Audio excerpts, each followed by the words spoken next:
ప్రభువైన యేసుక్రీస్తు వారి పరిశుద్ధ నామంలో అందరికీ శుభోదయం. ఈరోజు దేవుని వాగ్దానం. నీవైతే ధర్మము చేయునప్పుడు నీ ధర్మము రహస్యముగా నుండు నిమిత్తము నీ కుడి చేయునది నీ ఎడమ చేతికి తెలియక ఉండవలెను. మత్తయి సువార్త 6వ అధ్యాయం 3వ వచనం.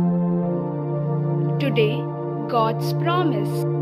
But when you do a charitable deed, do not let your left hand know what your right hand is doing. Matthew chapter 6 verse 3. आज परमेश्वर का वादा.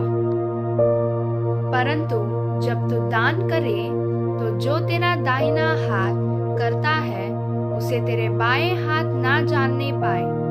मत्ती 6वां अध्याय 3रा वचन. తండ్రి కుమార పరిశుద్ధాత్మ నామంన ఈ దినపు వాగ్దానం మీ పట్ల నెరవేరునుగాక. Amen, amen, amen. God bless you. God be with you all.